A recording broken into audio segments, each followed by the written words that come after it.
Saudara-saudaraku, umat percaya dimanapun berada, apa kabar? Kiranya suasana hati yang penuh sukacita, penuh kegembiraan, penuh kesukacitaan berada di hati saudara-saudara semuanya. Sore hari ini saya berada di kebun milik gereja, tempat di mana saya suka menanam satu tanaman, terutama adalah tanaman-tanaman yang untuk hiasan. Sekarang ini di depan saya ada dua jenis tanaman. Tentunya saudara-saudara semua sudah tahu.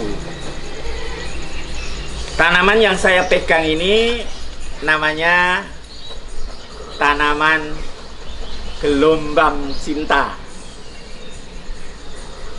Dan tanaman yang satu lagi ini namanya tanaman jemani. Dua jenis tanaman ini 6 atau 7 tahun yang lalu sempat booming, dan banyak sekali orang mencari tanaman jenis ini. Sebagai seorang yang suka menanam dan hobi, saya tahu persis bagaimana tanaman itu sehat atau tanaman itu tidak sehat. Karena saat tanaman ini booming, saya sempat kewalahan untuk menyediakan benih-benih tanaman ini. Saudara, tanaman itu sehat, itu tandanya jikalau daun yang tumbuh terakhir itu lebih lebar daripada daun sebelumnya. Itu tandanya. Yang kedua, daunnya itu, pucuk-pucuknya ini tidak ada warna kuning. Itu tanda bahwa tanaman itu sehat. Nah, jika tanaman itu tidak sehat, pertama daun yang muncul paling akhir itu lebih lebar. Jika daunnya itu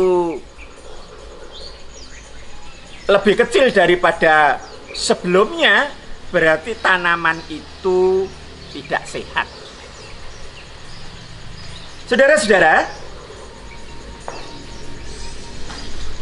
tanaman itu tidak sehat itu disebabkan pertama adalah media yang dipakai itu terlalu basah, sehingga menyebabkan akar-akarnya itu menjadi busuk. Karena menjadi busuk, maka daun yang muncul itu warnanya kuning dan tidak sehat. Saudara-saudara, tanaman ini juga menggambarkan suasana batin kita di dalam hubungannya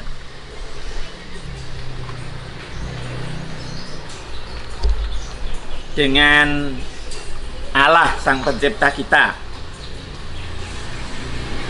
Jikalau hubungan kita dengan Allah itu baik,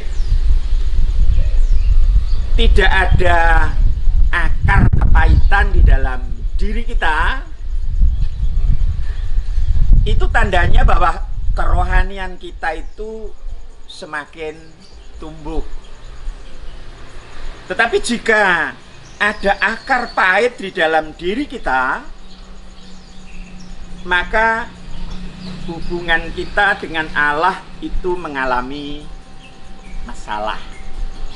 Sama seperti tanaman, jika akarnya itu busuk, lama-lama akan mati. Dan jikalau kita juga ada akar kepahitan dalam hidup kita ini, maka suasana kerohanian kita itu akan lama-lama menjauh dari sang kebenaran, dan akhirnya juga akan rapuh dan bahkan menjadi mati. Saudara, sebagai seorang yang suka menanam, saya sering membongkar tanaman jika suasananya itu sudah buruk dan tanaman itu adalah tanaman yang sudah tidak sehat.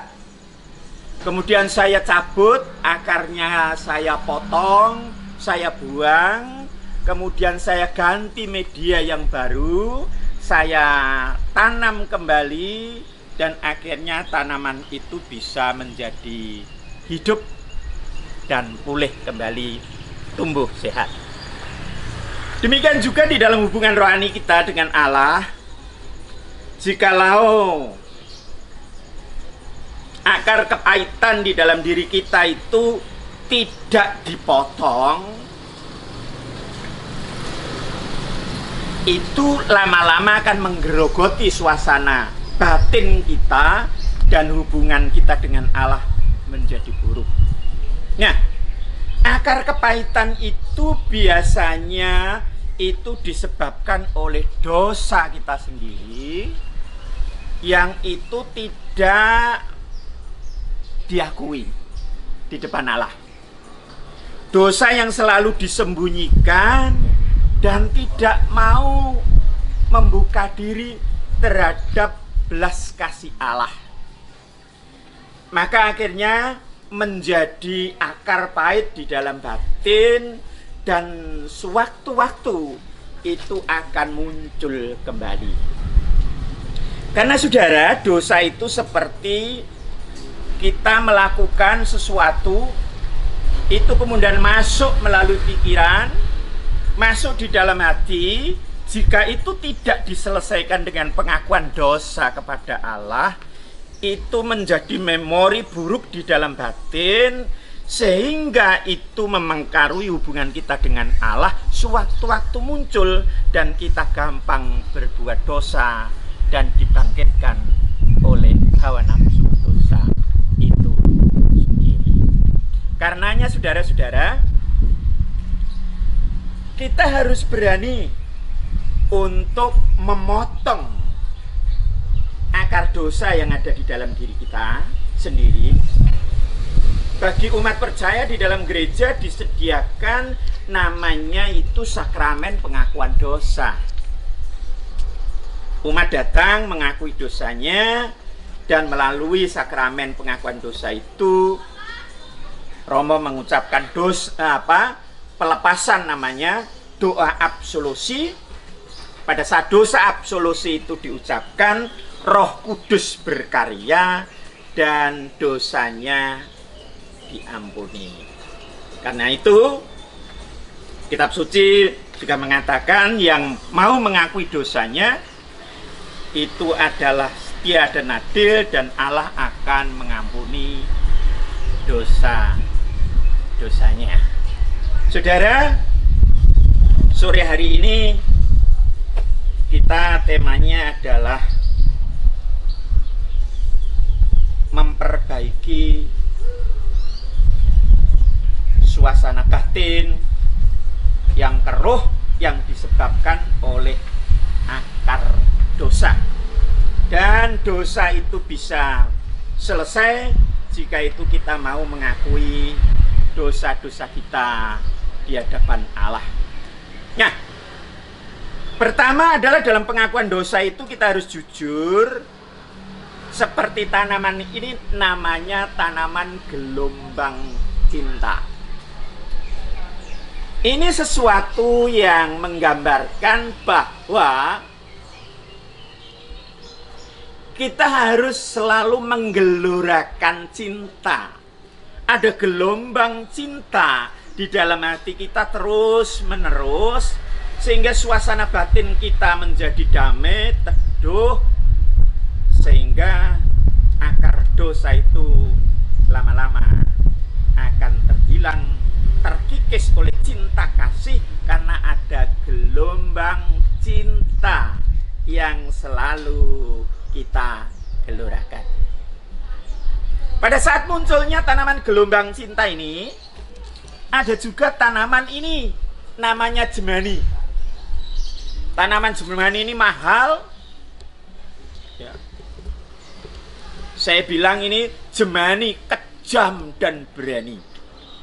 Kadang-kadang keberaniannya itu tidak didasari oleh sesuatu kebenaran, sehingga berani dengan ngawur, maka akhirnya jatuh di dalam kesalahan. Karenanya disusul dengan gelombang cinta, supaya keberanian kita itu diiringi oleh gelombang cinta, sehingga damai itu selalu datang singgah di dalam diri kita dari waktu ke waktu.